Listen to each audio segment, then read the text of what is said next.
Hello everyone, I'm Priyadarshini Mara, faculty at the Department of Buddhist Studies, University of Delhi. Today I would be discussing module number 35 with you. This module is constituted in paper number 11 of Philosophy of Buddhism. The title of this module number 35 is Mahayana Philosophical Literature in Buddhism. When we talk about Mahayana philosophical literature, we see that Buddhism is widely divided into three yan. The first is Hinayan, then we have Mahayana, and then Tantriyan. Therefore, when we look at this term Hinayan, is usually adopted from the early Buddhist sect, which is said to be generally commencing after the parinirvana of the Buddha. Mahayana grew out of Hinayan, though it traces its final authority to Buddha himself. So some mention these two branches by also these following names: Buddhayan or Tathagat or Bodhisattva, Shravakyan or Pratyek Buddhayan. So we have Buddhayan or Tathagatyan or Bodhisattvayan, and we have Shravakyan or Pratyek Buddhayan. When we talk about the Mahayana philosophical literature, so by now reading all these modules, you would be clear about what Hinayan is and what Mahayana school of Buddhism is. So philosophical literature of Mahayana is important. Mahayana offered a new path to a newly defined goal and some strikingly new philosophical as well as psychological assertions. It presented a number of very different understandings of Buddha's message based on a body of scriptures which it was claimed had been uttered by the Buddha himself, but had lain undiscovered for centuries. The Mahayana became prominent in northern India, and as a consequence, when Buddhism spread from the subcontinent into Central Asia and beyond it was actually exclusively seen to be Mahayana missionaries who then penetrated Tibet, Mongolia, China, and Japan. When a disciple of Buddha had attained enlightenment, he received the title called as Bodhisattva or Arhat. In the Mahayana Sutra, monks who devoted their lives solely to the pursuit of nirvana for themselves are referred to as Shravaks or listeners. So those monks who devote their entire life solely to the purpose of nirvana for themselves are referred to as Shravaks or listeners, because they only pursue the latter rather than the spirit of what they have been taught.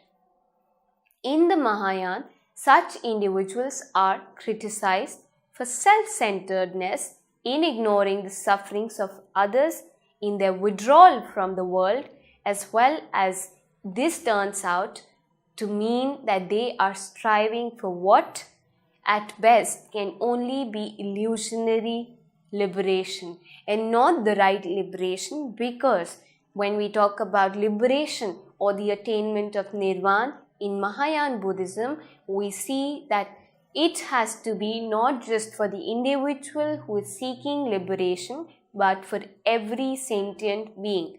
So when an individual reaches that level of attaining enlightenment, he just stops there and comes back to the phenomenal existence in order to take as many sentient beings as possible. In Mahayana tradition, every monastic and lay person alike is encouraged to strive for the ultimate goal of becoming a Buddha nature, which is also known as Bodhi Chit. Mahayana philosophy, coming to the Mahayana philosophical literature, we see that in Mahayana Buddhism, the texts are called Vepulia Sutra. This text is regarded as the canon of Mahayana tradition, but it cannot be said that it is purely Mahayana. And why? Because some of principle of Hinayana is also available in this text. So it is not totally Mahayanist or Mahayanic text. It includes the principles of Hinayana also. Actually, whole canon, whether Mahayana or Hinayana, is consisted of Buddhist teachings. So when we talk about these different canons of different schools, all that we're saying is that they, at the end of the day, point out to the teachings of Buddha, which cannot be denied on the basis of higher or lesser teachings. It is when these sects come into existence, when human beings get divided on the basis of differences in ideologies, that is when we start using these terms of lesser or higher value. But if you see the teachings of Buddha, they are same, be it in any text. The interpretations would be different no matter what the interpretation are. At the end of the day, all that Buddha is teaching or preaching is that a way of life, a virtuous way of life, which leads to the attainment of liberation and an end of all the suffering in the human phenomenal world. When we look deep into the teaching of both tradition, we find some basic principles which are taught according to mental temperaments and abilities of the disciples. Even when we talk or even when we listen to the stories of Buddha give preaching to the people around him, we see that he used the common language. And why did he do that? So that each and every person, be it learned person or unlearned person, understands what he is trying to say in the most simplest manner. So the same way, according to the mental temperaments and abilities of the disciples, the text contains all those teachings. Both traditions do not seem totally different. As we've already said, you cannot be totally different when you come out of the same lineage, when you come out of the same inheritance.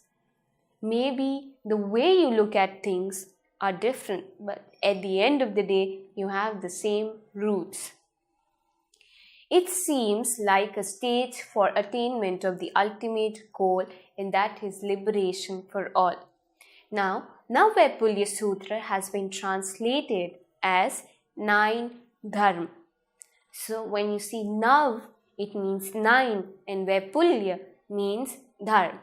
Nav means 9 and Vepulya means wide and extensive. These 9 books has wide and extensive arrangement of the teachings of Buddha. Therefore, they are called Vepulia Sutra. In Nepal, Vepulia Sutra is highly honored even in today's day. All the 9 books of Vepulia Sutra had explained the personality, behavior, duties, principles of a Bodhisattva. Therefore, these contain the biographies of Lord Buddha and his philosophical teachings. When we talk about the Vepulia Sutra, it is important philosophical as well as ethical text, not just for Mahayana or the Mahayana school, but for every being. When you go through these 9 books of Vepulia Sutra, you realize that it is composed of the most profound philosophical as well as ethical teachings. So, the name of the books of these 9 books can be ascribed as follows. One is Ashta Sahasrik Pragya Paramita. Second is Sadharm Pundarik. Third is Lalitvistar. Fourth is Lanka Avatar. Fifth is Suwarn Prabhas.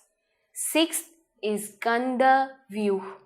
Seventh is Tathagat Guyak. Eighth is Samadhi Raj. Ninth is Das Bhumi Visar or Das Bhumika. So let me repeat these again for you. After I finish spelling out all these 9 books, we will get into every book in detail. So one is Ashta Sahasrika Pragya Paramita. Second one is Sadharma Pundrik.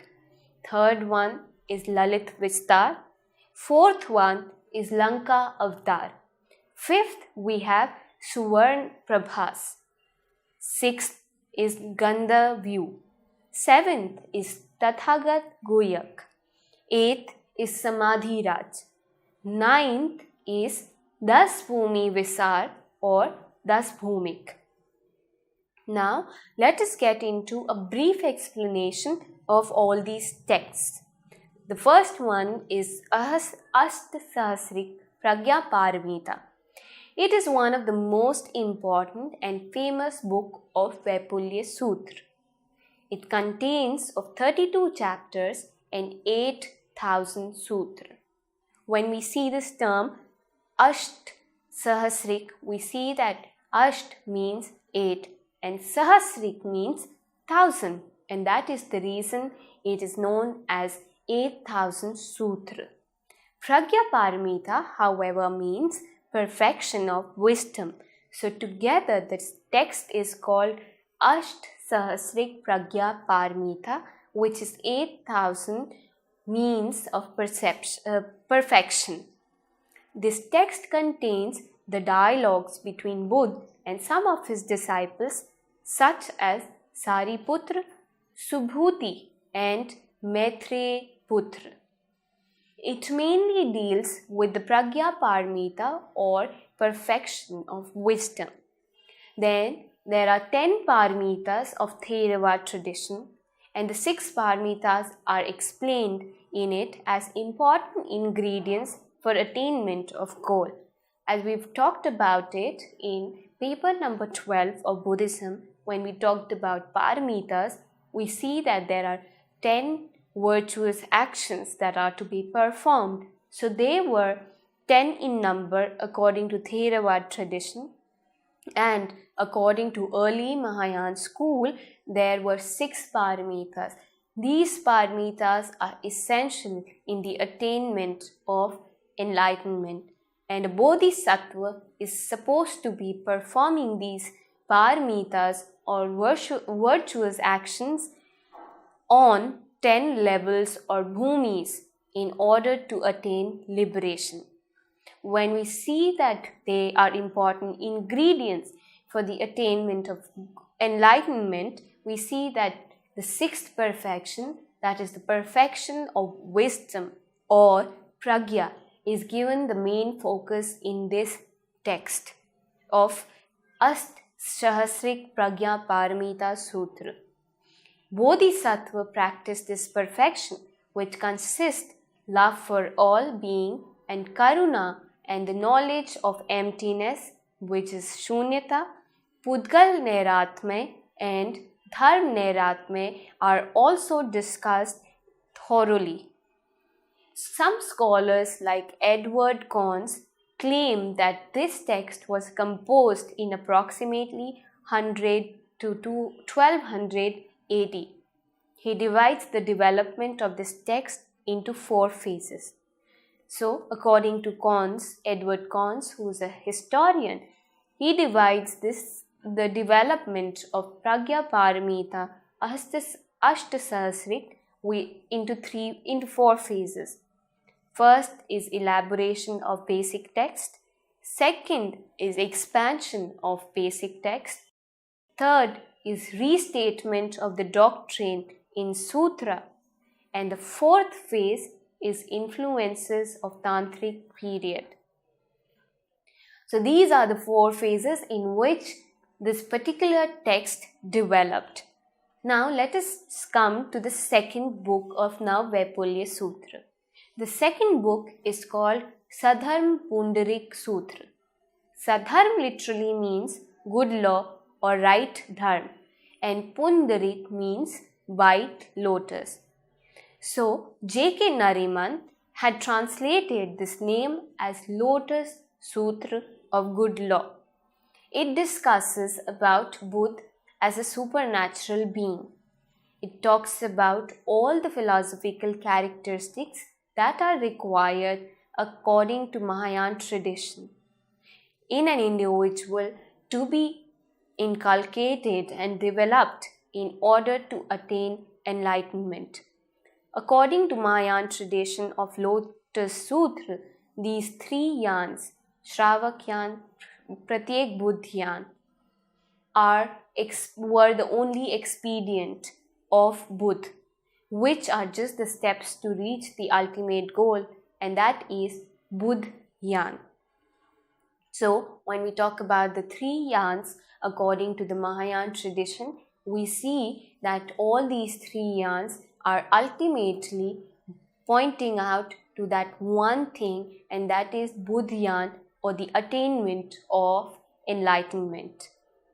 So this particular text, which is Sadharma Pundarik Sutra, which means White Lotus Sutra of Good Law, points out to all the virtuous actions that are to be performed in order to reach the enlightened state of existence. The third book of now Vepulia Sutra is called Lalitvistar. This book mentions about the life story of Gautam Buddha. The literal meaning of the name or term Lalitvistar is detailed spot of the Buddha. Lalit means spot. This book mentions the Buddha supernatural way, whose life on this book was narrated by Buddha himself on the request of his disciples. Therefore, it is more like an autobiography. This text is one of the most famous and sacred one of the now Vepulia Sutra. According to this text, Buddha or Bodhisattva was dwelling in the gratified heaven, which is known as Tushita, giving teachings of the ultimate goal. When he was informed about the time of his descendants on the earth, he gave the crown to Maitreya.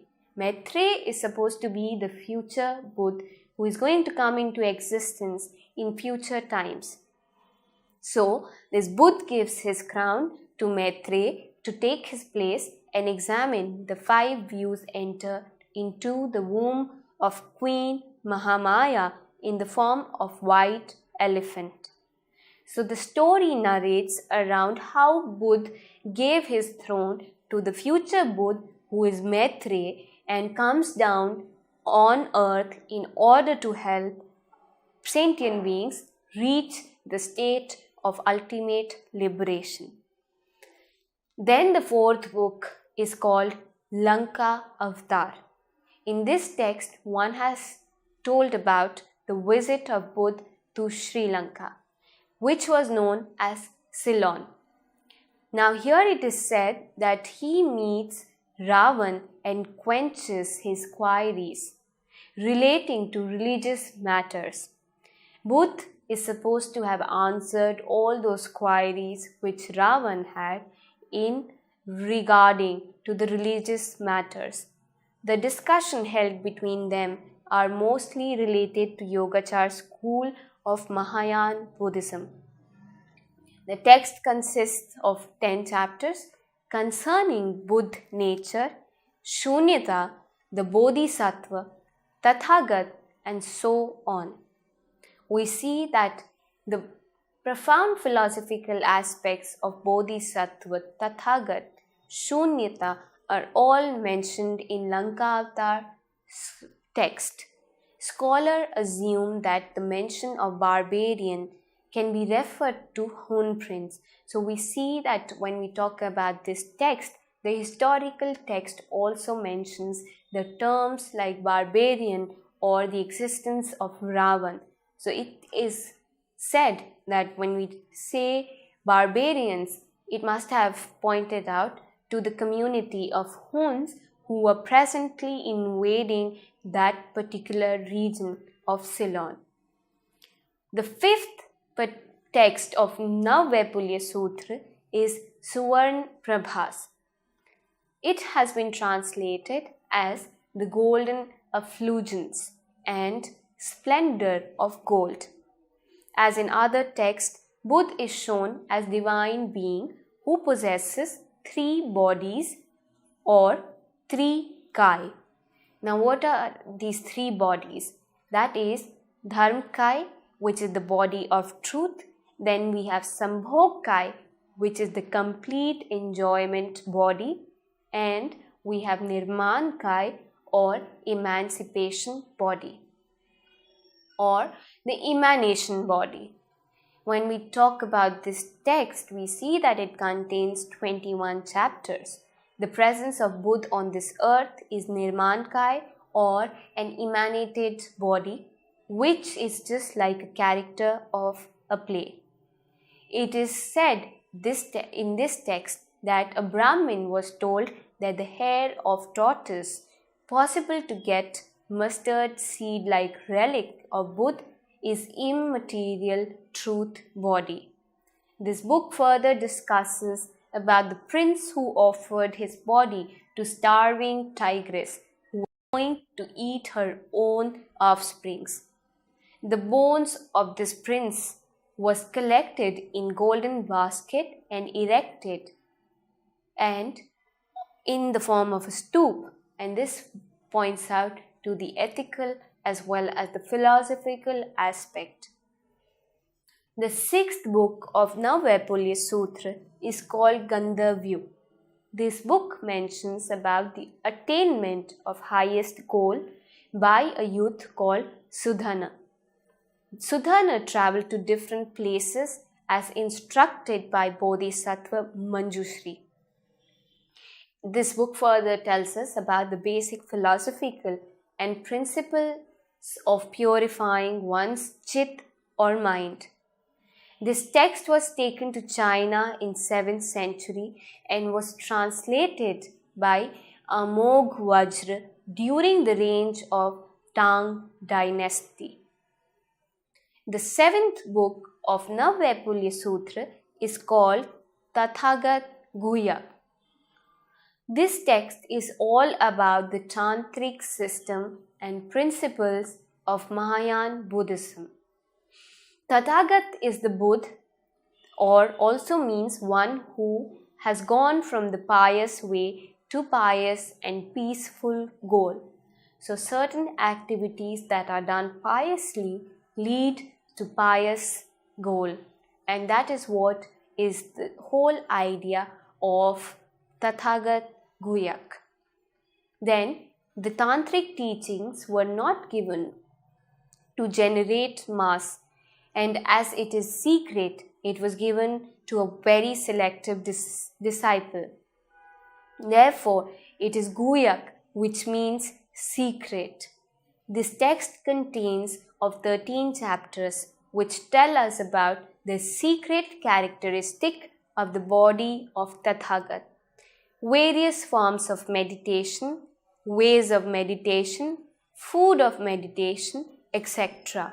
So all that is related, all the requirement or characteristics that are related to meditation and to the attainment of higher goal is what is described in this particular text. It is written partly in gathas, which means verses, and also partly in prose, which means poems. The opening chapters mention about samadhi and high-class meditation, mystical figures of tantricism, mantra, and so on. So, the importance is given to the practice of tantra and also the reciting of mantra, and this is what is encompassed in this particular text. Coming to the 8th text of Vepulia Sutra, we see that it is called Samadhi Raj. This Samadhi Raj literally means the king of meditation. When you divide the word or when you dissect the word, we get two words. One is Samadhi and the other one is Raj. Samadhi points out to meditation and Raj to a king. Therefore, it is the king of meditation. Now, this text tells us about the dialogue held between the Buddha and Chandraprabha, and in which the meditation benefits, etc., and how the way a Bodhisattva can attain the highest bliss through that meditation are discussed. So all the issues related to meditation, all the characteristics and attributes of meditation, and also the importance of meditation, along with how important this meditation practice is for Bodhisattva to reach the highest state of bliss, are discussed in this particular text. The object on which an individual is meditating should be pious like a Buddha who is free from any sort of defilement. So the object has also been defined to be pious. The stages of meditation, or which are called as jhanangs, hindrances of meditations, which are called as nivaran, non-reality, non-duality and non-substantiality of the universe are discussed thoroughly in this text. When we talk about the jhanangs, it points out to different stages of meditation or awareness. And at the same time, there are certain hindrances that come on the way while a person is meditating. So, the importance of those stages of meditation as well as the removal of those hindrances and the non-reality of that which we term to be real, the non-duality of that which is dual, and the non-substantiality of that which is substantial. These are all the matters that have been discussed thoroughly in this particular text. Coming to the 9th and the final text of Vepulia Sutra, it is known as bhumi visar. The literal meaning of bhumi visar is 10 stages or ground. This text talks about the 10 stages or ground by which an individual can attain Buddhahood. Therefore, it is called as bhumi visar. One, we have das, on the other hand we have bhumi. Visar is the expansion. So we have the expansion of a bodhisattva on these 10 levels of virtuous practices. What are these 10 stages? As we talked earlier, these are also known as paramita, or the paramitas are practiced on these 10 levels or bhumis, and they are as following. First, we have paramudita, which means extreme joyous state. And here, shil or morality is practiced. Then we have the level of vimla or the stainless level. Then we have prabhakari or luminous state. Then drusmati or the radiant. Then we have sudurjaya, which means difficult to overcome. After sudurjaya, we have abhimukhi, which means unapproachable. Then we have durgamgama, which means gone afar. Then we have achala, which means immovable. Then we have sadhumati, which means good intelligence. And in the end, the 10th bhumi, we have dharmamegh or cloud of dharma. This is when the individual or the bodhisattva becomes a person who can lay or shower his teachings on the people around him so that they also reach the higher state of attaining liberation. And this is the reason this particular level is known as dharmic. It is like the cloud of dharma, or the cloud of rightness or righteousness. So it becomes the same way the clouds shower rains. In that particular way, in that very way, the Bodhisattva showers his teachings on all the beings of the phenomenal existence. And these are the 10 levels, or thus bhumi, which are required for a Bodhisattva to be practiced. This text of Vepulia Sutra was taken to China and translated in Chinese by Kumarji. And we see that it holds very importance when it comes to Mahayana literary works.